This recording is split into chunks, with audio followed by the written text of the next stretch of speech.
Welcome, absolutely everyone, to Broke and Gaming. I'm your co-host, Shea. I am your other co-host, Dan. And hey, Shea, what have you been playing recently? Well, Dan, I got a Steam Deck recently, Yeah. Yeah. In my brain, I was like, oh, they must have playtested hundreds of games for this very expensive piece of hardware that they are pushing all the time on Steam. The answer there, Dan, is no. They have, I don't know, like the 60 games that they're like pretty sure are compatible with the Steam Deck. Like in the reviews, it's just the emoji of a guy shrugging kind of thing, or Right, what? Exactly. They're like, you're probably going to have to use the keyboard for this game, and if you do, it's not going to work. So it technically works, but also does not. We can tell you that the Steam Deck is not going to light on fire, but outside of that... Right, yeah. And then they can also tell me which games won't work with the Steam Deck. Well, it seems like maybe there's some more integration the further along into this hardware's development cycle we get, because it seems like some newer games are compatible more so than games that even came out like 2 or 3 years ago. Well, it is that weird thing like with Microsoft, how the Xbox is like, most of our old catalog is not currently playable, but we're going to keep doing updates, and eventually they will be. And I think we're like more or less there now. Yeah. Speaking of old Xbox games, one of the games that I've been playing on the Steam Deck is fucking Elder Scrolls Morrowind. Because I just can't play fucking new games, man. I don't know what it is, but here we are. Wait till we get to my section.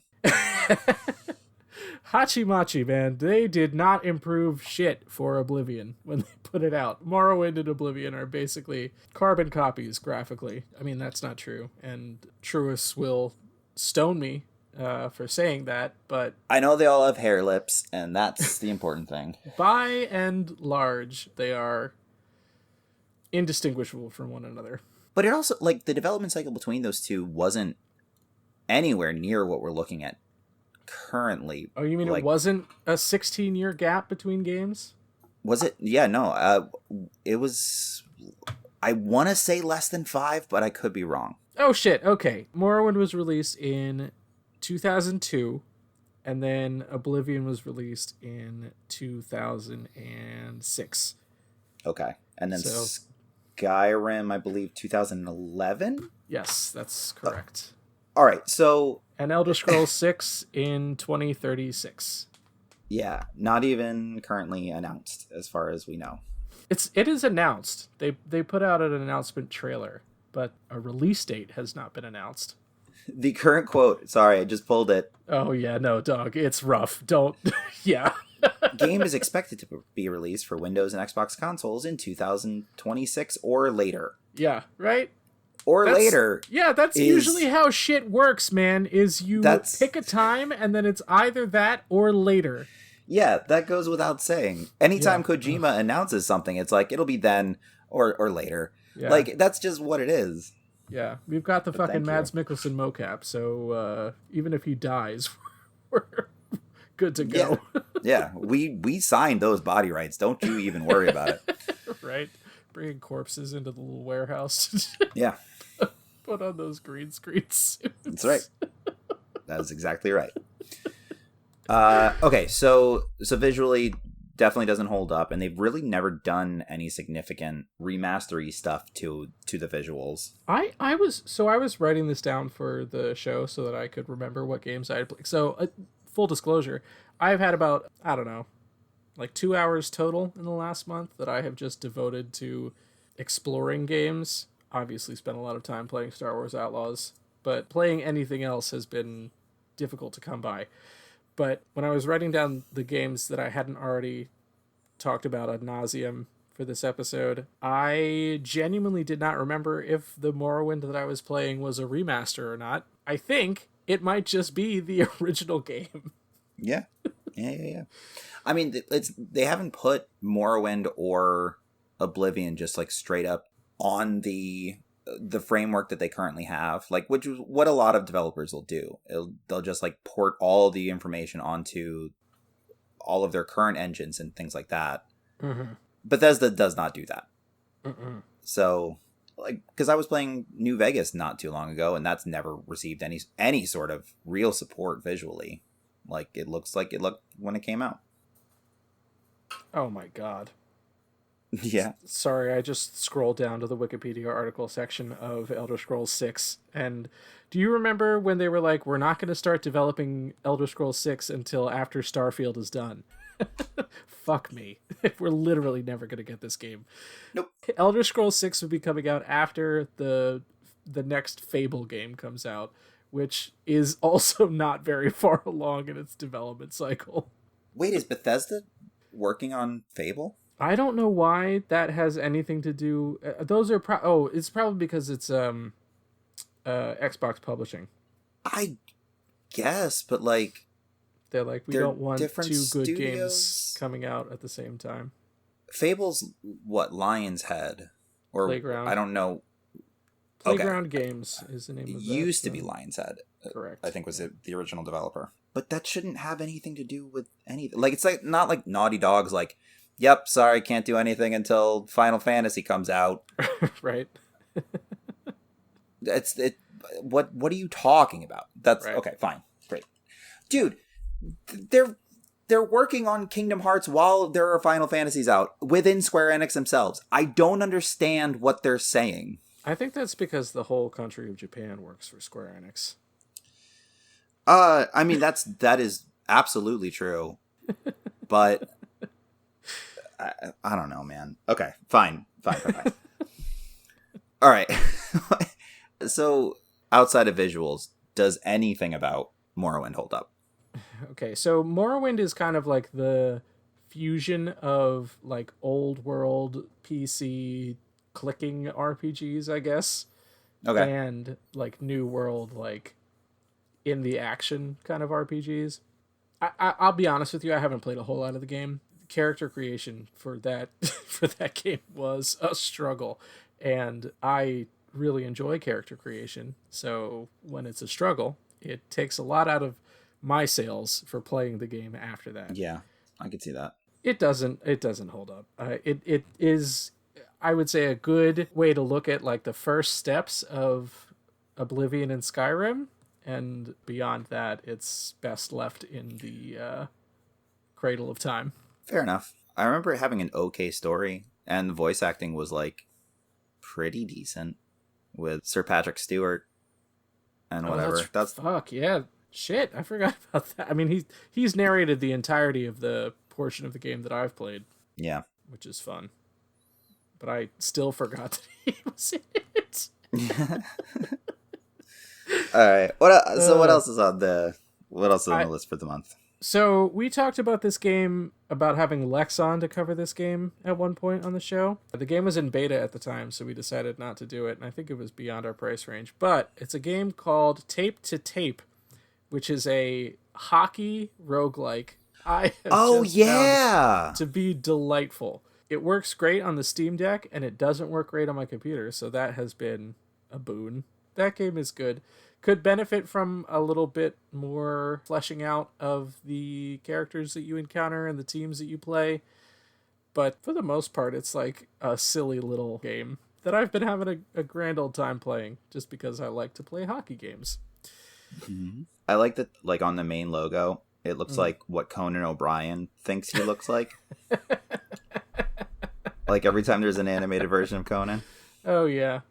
Yeah, that's definitely true.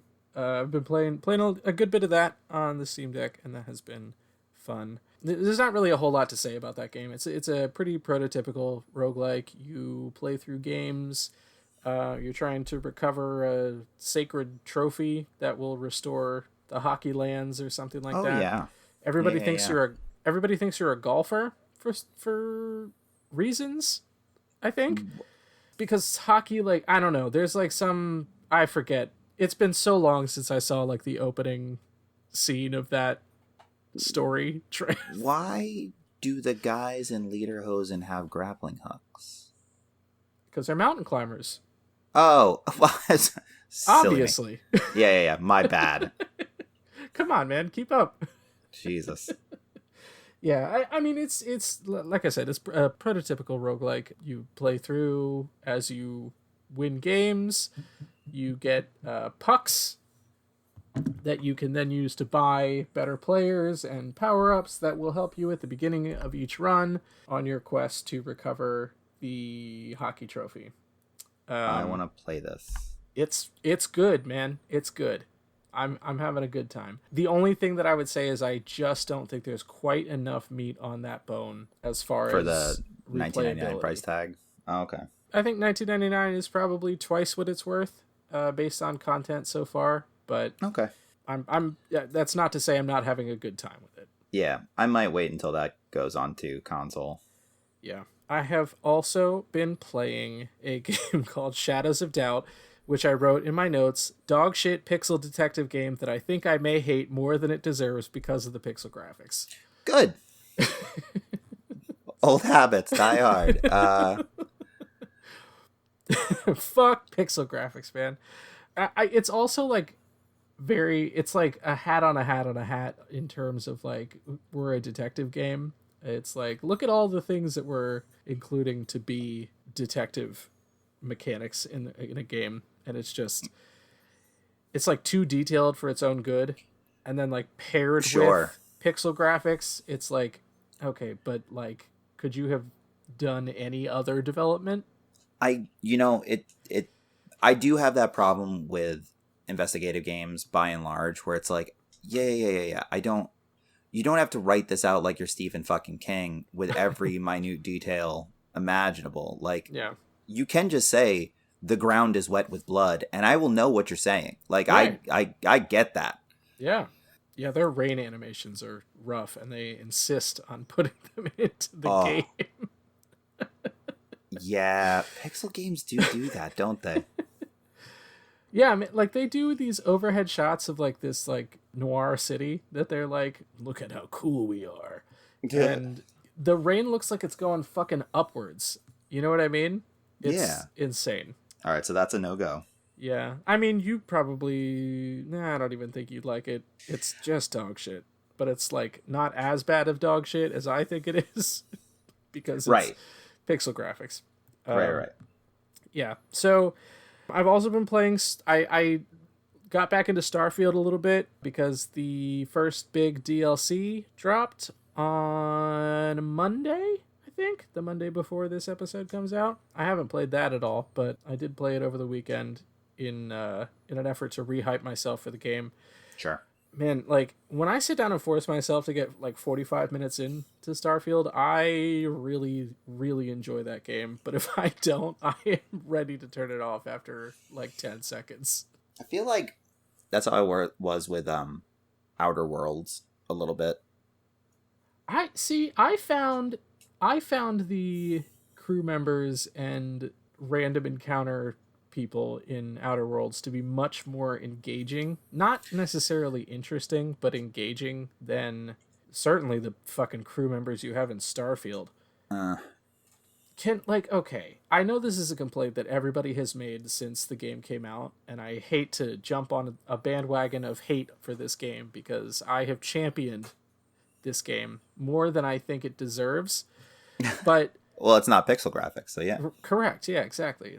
Why is there not a crew member that's like down for you doing illegal shit in Starfield?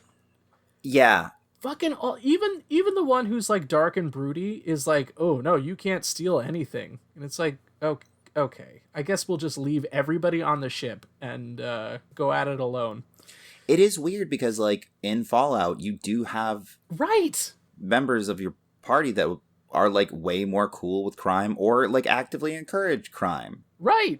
So why would you eliminate that as a thing? Yeah. I'm hoping, and I don't know anything about it because I wouldn't say gone out of my way because I've been too exhausted to spend much time online this week, but I haven't looked up any kind of like gameplay additions with the DLC. So, I mean, the faction that they are kind of focusing on for this first DLC is not necessarily evil, but like more morally ambiguous than the rest of the galaxy. So I'm hoping that eventually leads to a crew member who's like, crime's okay sometimes. Yeah.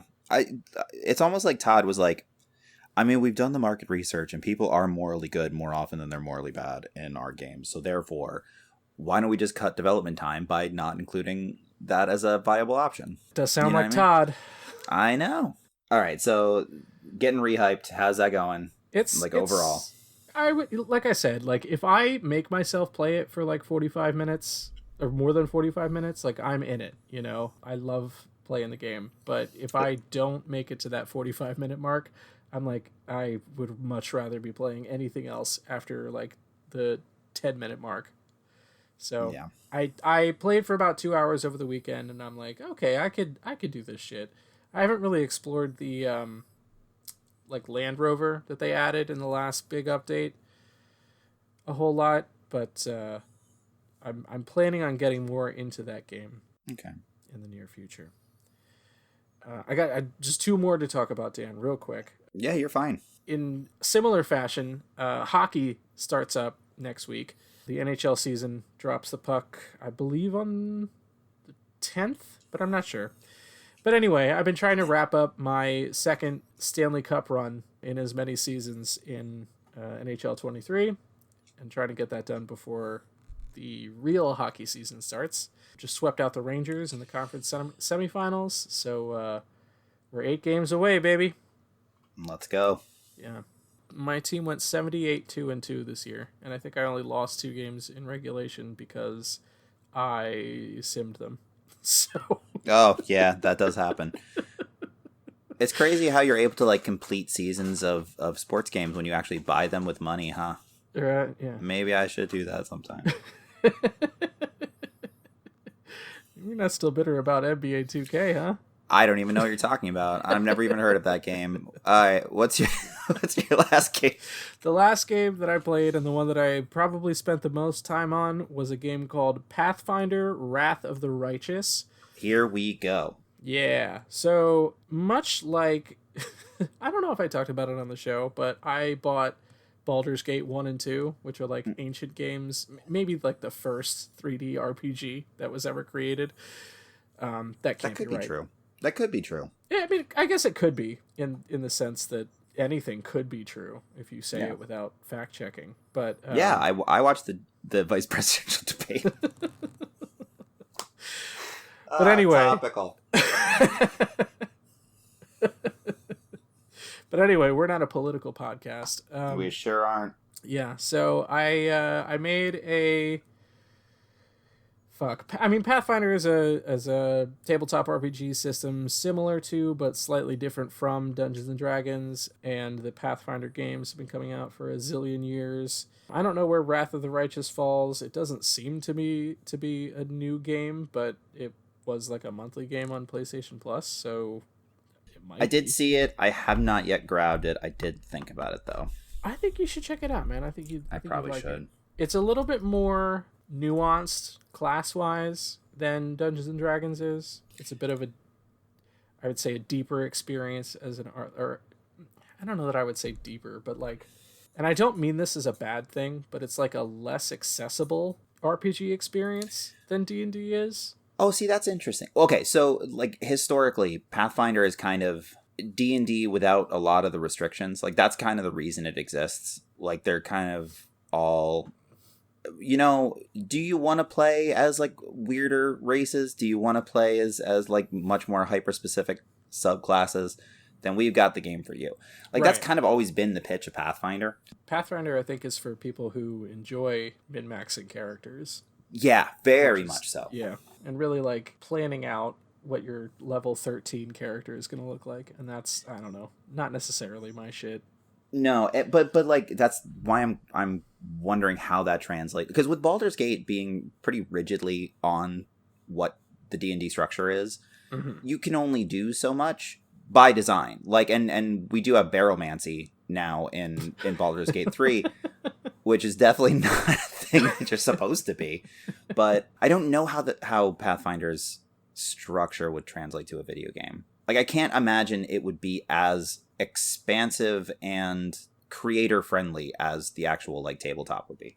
Yeah, I've never played Pathfinder on tabletop, so I can't speak to that. But I can tell you that I'm having a great time playing my little character who has a fantasy ass name, but also has a dire bear animal companion named Eliza Thornberry. Yep. You sent me that. You were very proud of it. I was very proud of you. Did I tell you? So I started playing. I think I sent this to you, but I started playing Dragon Age Origins like a while ago. I think I may have talked about it on the show, but I have a dog in that game too. And do you know what that dog's name is, Dan? No. Cat. Great. Yeah. No, perfect. I love it. Reminds me of my Soup Boy days. It kind of started it all for me. Of anytime you get to name a character, what are you going to name it? It's one of my favorite things about talking to you about games. Sure. Anything else? Any updates for Star Wars? No, I'm. It's better. It's much better. I'm having a lot more fun with it now that I've gotten off that one planet. Right on. Yeah, definitely get it. Try to get it on sale because I think $70 is stealing from the consumer for a video game. That's true in so many cases. but yeah, it's a good game. Pick it up if it's on sale. All right, cool. Yeah. But how about you, Dan? What have you been playing? Okay, so I'll start with what is for sure the oldest on this list. I finally, for the first time in my 39 years on this planet, have beaten Secret of Mana. I have the remastered edition that came out not too long ago, which, like, gameplay-wise is pretty goddamn close to the original SNES. And I finally completed it. And I felt pretty empty about it. It is not a good story once all is said and done. Like, it's nice to say that I did it. It was done in an era where, like, they were trying some shit out with RPGs, like Final Fantasy's class system and the way you could develop that out. With this, you could master specific weapons on, like, a weapon wheel, and the 3 characters that you had at your disposal could kind of, like, swap in and out, and you could develop your magic specific ways and yada yada. Mm-hmm. But outside of that, it's just a fucking pretty cut and dry. Oh no, the magic in this world is being depleted by the evil dudes. We gotta stop it. And then you beat the last guy, and it's not super difficult if you've actually been cultivating your skills in whatever weapon. And then it ends. And I'm like, oh, okay. I guess I'll play something else then. Like, I want to feel better about this experience than I do, because it's one of these games that have eluded me for so long. I've tried to beat it. I mean, I've tried to play it, and I've just gotten bored, because there's a certain point where they stop giving really clear direction as to where you're supposed to go. Sure, yeah. And you're just supposed to take a cannon, which was just your fast travel system, which up until this point only could take you to places that you've been before. Mm-hmm. Out of nowhere, they're like, oh, if you go to this one specific one, it'll shoot you outside of the region that you're in into a place you've never been before, and there's no way that you would know that until you just, like, accidentally stumble upon it. So I think my little kid brain couldn't comprehend that. And we didn't have the benefit of Google then. So, yeah, that's that one. I was still, like, feeling RPG... I still had that RPG itch, so I downloaded one of the Sword Art online games for the first time. Oh boy. Because there how did are that go? A bajillion of them on PlayStation Plus right now. Yeah, man. I played it for about 15 minutes when what the fuck is going on? Looked up the Wikipedia, read the entire synopsis of the game, and then immediately uninstalled it. I did not like it. It's the most anime-ass anime game series. It's so... I really don't want to... I'm never touching another one again. I don't care for it. It is not my bag. Like, You're just a dude living in a virtual world. And it's like if Ready Player One was so much less interesting, is kind of the read that I'm getting on what the series is. Sure. Not to say that I felt that Ready Player One was all that interesting. I didn't want to raise your grade if I wanted some media that you were particularly fond of, but no, I don't really care about that property either. It's just I watched the movie, or most of it. I don't know that I finished it. I forget. That's how much that matters. This is less interesting than that because the stakes seem so fucking low. Yeah. Like with what it is. So if fuck you that. die, nothing happens. Yeah. So from there, I was like, okay, I did 2 AAA RPG titles. Fuck this. I don't think I'm going to get the itch scratch that I need. So I'll just go with my other go-to, which is weird-ass indie stuff.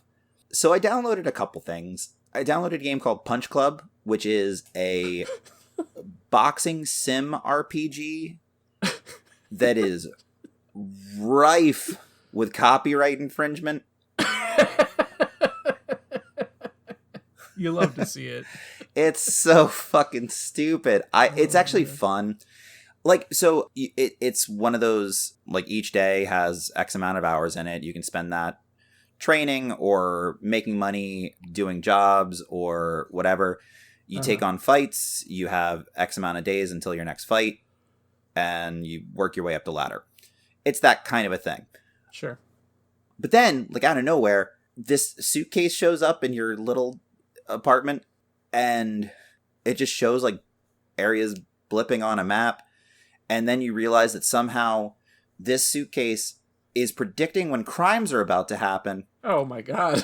So you become a superhero. What the fuck? That's not good at being a superhero. It gets their ass handed to them unless you've really trained. You fight the fucking...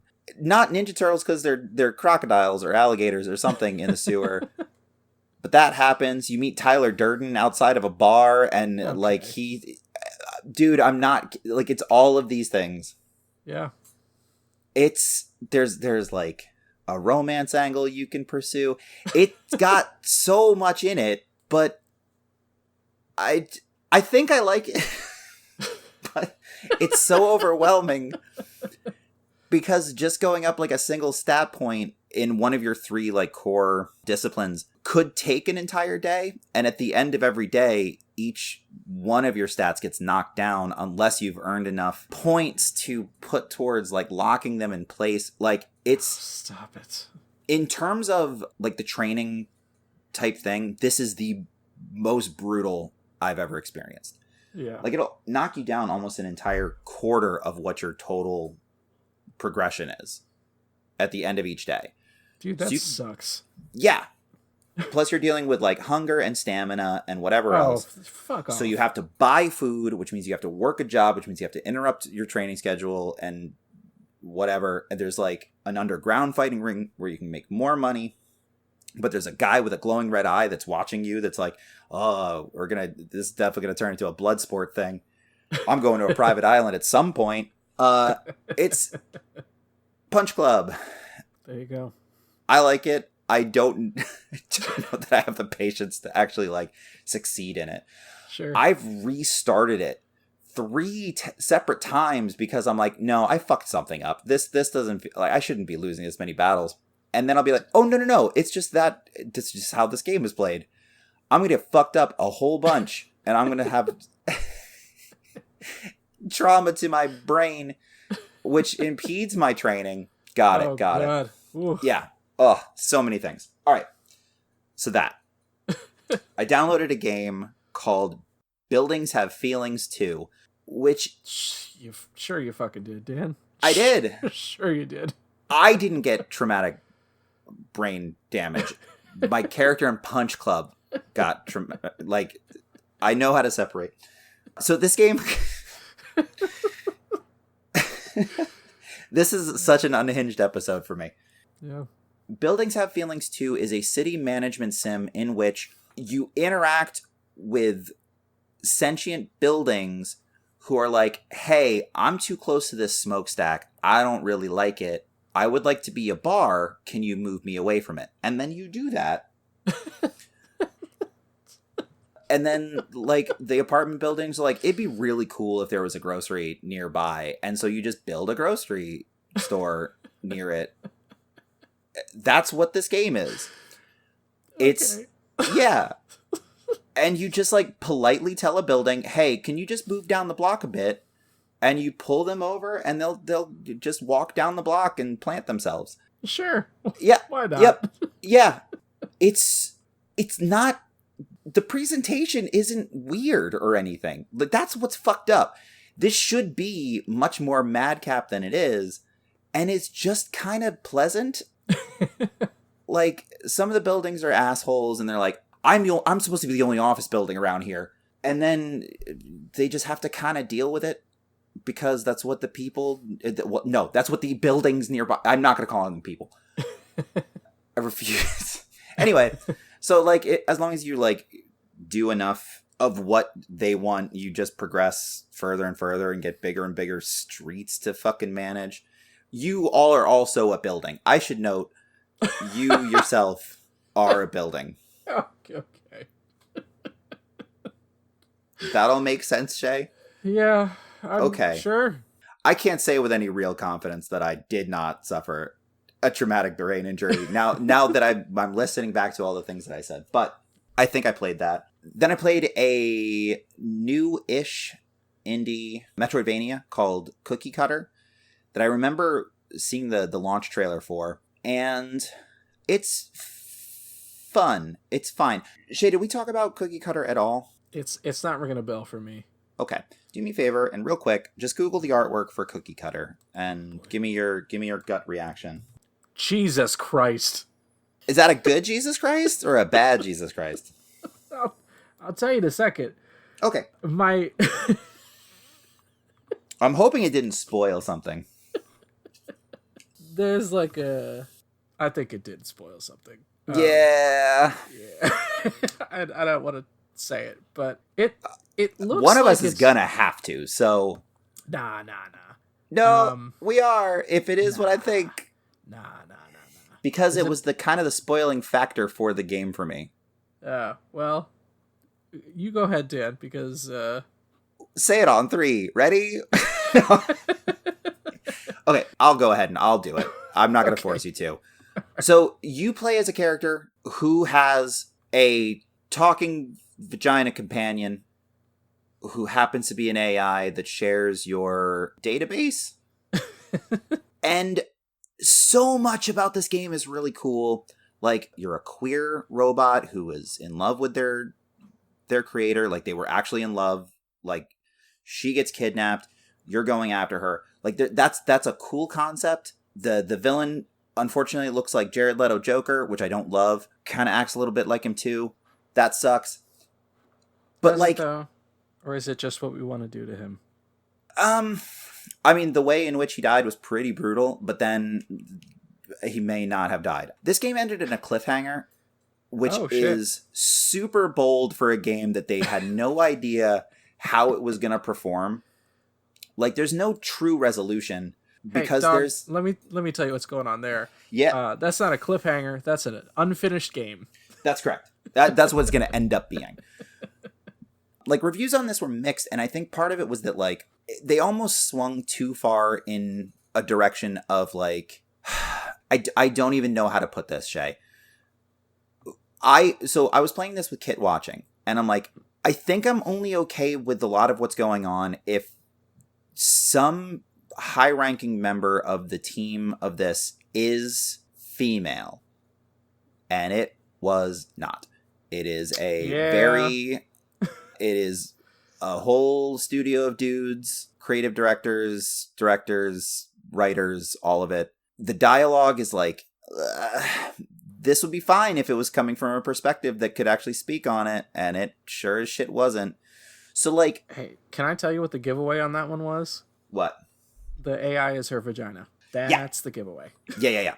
So, like, your creator also created Regina, is her name. I'm not going to say it as though it rhymes, because I'm not going to be able... I can't handle that. But you weren't connected at first. After you get, like, bludgeoned horribly, like some dude who was friends with your lover/creator puts you back together, and the only way to salvage you and get your database back in place was to graft this talking vagina onto where anatomically that's supposed to be. And then so, like, anytime Regina speaks, your character's fucking crotch blinks, and I'm like, what the fuck is happening? I wanted to like this. I wanted it to be, like, a cool new perspective in especially like female led games, and it just fucking isn't. It's so disappointing because like there is a way to make this interesting. There is a way to make this a good perspective, and they just drop the ball so many fucking times. Like, because I don't care. After the last boss, like Jared Leto Joker fucking fight, where he's in a giant mech suit because of course. Of course, yeah. I mean, the only thing missing is that he's like zombie Hitler or something like that. Might as well have been. But you just like stomp him in the dick repeatedly. Okay. And then send him into the center of the earth. All right. Yeah. Cool. And I think what they thought they were doing was fuck yeah girl power, but instead it was just like cringy because I know it's all dudes who are fucking writing it. Yeah. So, huge disappointment. Gameplay is so good. Like, as far as Metroidvanias go, it is kind of a really good introductory. And I don't feel comfortable recommending it to a lot of people because of what the overall message isn't. Do you know what I mean? Like, yeah. Such a fucking disappointment. You know what it does have going for it, though, Dan? What? Steam Deck compatible. Hey, well... Gabe's priorities are definitely in check. Fine. You got it. All right, last game, because this episode's already going to be long as hell. So I just jumped into Like a Dragon Ishin. I've had my eye on this for quite a while. I actually paid real world money for this, which is, as you well know at this point, pretty rare. Is that why you can do a full season of Like a Dragon Ishin? Yeah. I'm definitely going for the championship this time around. So, okay, here's what I did not know. This is a historical... There's historical precedence for what this story is.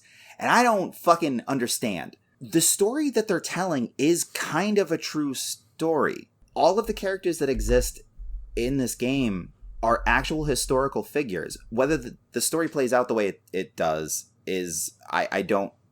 I don't know yet, but like they just took the cast from the Like a Dragon / Yakuza series and just put them as historical figures. Yes, please. It's amazing. So the game takes place in the 1860s, like right at the very end of the Edo period, where like there were ships coming in from the West and like Japan was about to change. But, like, there are still Ronin and samurais and everything like that. Like, so there's not really a ton of technology just yet. Your police force is, like, all dudes wielding katanas, which is, like, really dope. But you're playing as the main character from the Yakuza mainline series as this historical figure named Sakamoto Ryoma, who's a real person. Yeah, you were not kidding about these people being historical figures. Yeah, I'm looking through a every list of the fucking characters. person, Shea. Fucking all of them have Wikipedia articles. So, it's insane. Shit. Yeah. Part of that is so much weirder because they do the Yakuza / Like a Dragon minigame type. Like, I can race chickens. Why not? I can do the essentially feudal era version of karaoke. I can do fan dancing. I can do all of these things. And then there's just side quests out the fucking ass because that's what these games do. Knowing that I'm doing that as like if this was set in the American, Revolutionary War and I was just Ben Franklin doing kart races, that's what this kind of is. And I love it. It's so fucking fun. The Yakuza games are just so good, Shea. Yeah. So yeah, Majima plays a member of the Shinsengumi, which is like kind of a police force, sort of, kind of like keep the law and order within the region and whatever. And he's the most meme-worthy character in the Yakuza franchise. He's the dude with the eye patch that like every so often online you'll see like him like just popping out of sewer grates and stuff like that. Yeah. He plays a historical figure. His kimono is just like covered in blood because why not? It's so fucking fun. It's more fun that I know that these are supposed to be real people. I don't know why, but it is. Like every major character from the Yakuza series kind of shows up somewhere in here, with the exception of Like a Dragon, like 7. because I think these were in development at the same time. So it has more to do with like Kiwami to 6 set of characters. Do you want to know something fun? Yeah. Like a Dragon Ishin came out in 2014. What? Which was, yeah. But it probably has more to do with Kiwami because it seems like those were maybe in production at the same time. I think you're right. Kiwami came out in 2016, as did Yakuza 6. I don't know that the original ever released in the States. It does not seem like that. Because why would anybody... Okay, not for nothing. I think Like a Dragon... Oh, yes, this is... Okay, yeah, this is for sure. These are Japanese games. only initially? Yeah. Okay. I think the Like a Dragon series, the Yakuza series, had a cult following. I don't think it was until 7/ what they're now billing as Like a Dragon. I don't think it had enough of traction in the States to justify releasing these kind of titles. Sure. Now that people are much more interested in the series as a whole because of that one specific game, because like they're pulling in big fucking stars for some of these. For example, in Ishin, you can recruit as a DLC thing, which I got because I bought the deluxe edition for like $20. Are you about to talk about fucking wrestling on this podcast again? Kenny Omega is a recruitable character to your squad, as it were. In the next one, Yakuza Pirates in Hawaii, which is the actual title of the next one. I love that shit. It's so good. It seems like Samoa Joe, professional wrestler, is going to be one of your main villains. Danny Trejo was in one recently. I think Infinite Wealth, he was the villain. Like, that wouldn't have happened before. And I love that it's happening now. Like, granted, they're kind of like culty sort of guest stars, but like for people like me who give a shit about that sort of thing, like Danny Trejo, it's really fucking cool.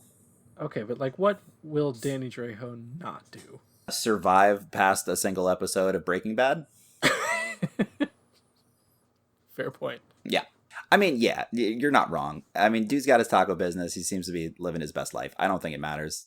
I think he'll just do whatever sounds fun to him. Yeah. I don't think he's hurting. There's nothing wrong with that. Yeah. So yeah, fucking Samoa Joe is going to be in the next one, and Kenny Omega's in this one, and I think that's super fun, just because I know that Kenny's a huge fan of the series, having lived in Japan for more than a decade, I believe. It's just a neat thing. It's a really solid entry into what is already a very good series, just with a fully different setting. Like, your battle systems are different because you're using katanas, and you can get a whole bunch of other types of weapons. You know how in like the mainline Yakuza games you can switch between like fighting styles? Yeah. In this you can do that as well, and it's more so weapon based, which wasn't really a thing for the Yakuza series. So like you can do just straight brawler, which is unarmed. So you're just tossing motherfuckers around. You can go like full sword play. You can do gunplay with revolvers, which do not function like revolvers because you can just like endlessly empty like infinite clips into dudes. You never reload. You mean it doesn't take you ever. 45 minutes to reload a revolver in this game? Nope. You never reload ever. Like, I could just stand way off to the side and just like blast motherfuckers repeatedly, and it's fine. Or you can do what's called Wild Dancer mode, which is one-handed katana and revolver. And you're just like spinning around and then like posing and shooting and then spinning around more. It's so fucking fun. It's not as effective because it's speed over power, which like that's the proper balance for what they do with the fighting styles in the previous games. It's just, this is so flashy and ridiculous. You can go to blacksmiths and increase your weapons. It's got everything that I would want from what this type of game is. I'm so stoked on it. I'm only about 3 chapters in. Like, I've just joined the military police force, whatever, in order to find the killer of my adopted father. So, are you a school teacher advisor in this game too? Not Stop it. Stop exactly. The closest thing that I've done with that is that like I I came across like a Shinto priest that was talking to like a young girl that was like, they're taking my house. The whatever guys are taking my house. And I'm like, I will pay for your house. And so now I just live there part-time, and that's where I can farm and shit. That's about the closest to being an advisor.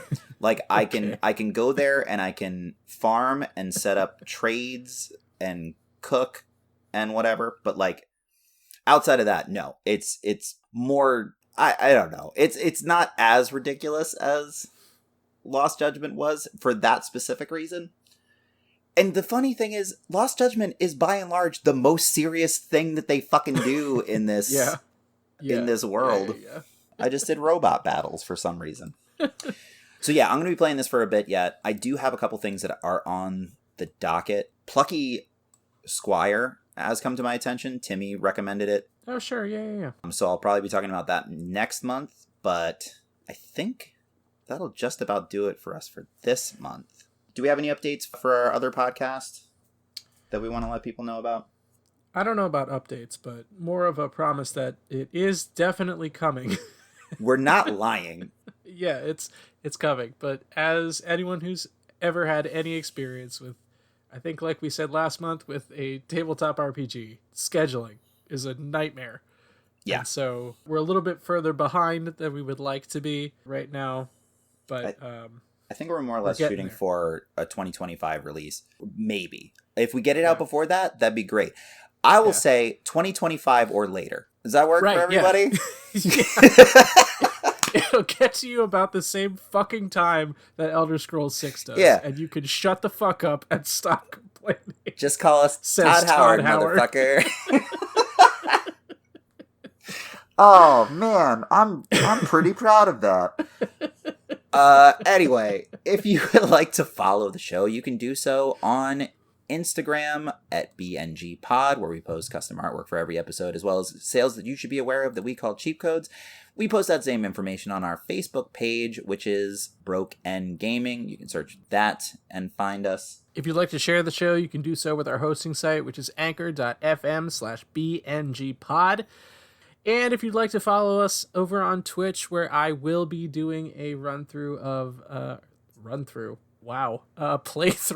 of Skyrim in anticipation of the Delvebound game releasing on this feed. You can do so over on Twitch at twitch.tv/BNGpodcast.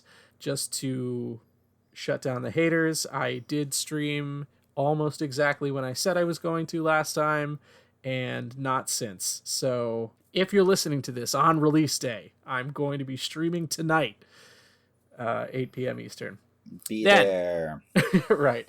Then, after you catch that, what can only be described as unbelievable stream, you can catch the videos over on our YouTube channel for perpetuity, over at youtube.com/@BrokeNGamingPodcast. Like, unbelievable is accurate because, like, sometimes we say that we'll do it and then we don't. So it's unbelievable that it actually occurred. It's not inaccurate. If you'd like to send us an email for any reason, you can do so at brokeendgamingpod@gmail.com. We take game suggestions, we take criticisms, we take ideas for whatever it is that you have on your mind. Also, I am back to hosting a game night for the first time in a literal calendar year. We stopped doing the one that we were doing at a brewery that doesn't need to be named the second week of October of last year, and we just had our first night at a place called Retro Burger in Bethlehem. Really, really cool spot. John and I are happy to be hosting together again. So you can come hang out with us if you're in the Lehigh Valley on Tuesday nights from 8 to 11. I'm really stoked to just be doing something like that again. It's been so long. So is our logo on this one? Can be. Is it, though? It can be. Okay. Well, until it is, that's getting cut from the show. All right, fair enough. Well, until next time, goodbye, absolutely everyone. Goodbye.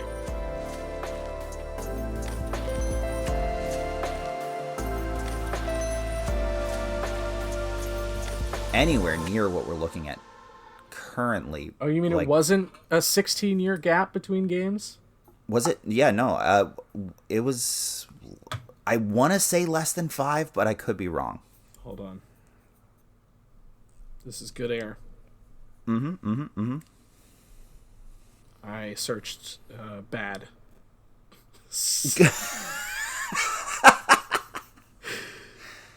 Haven't had a stinger in a while.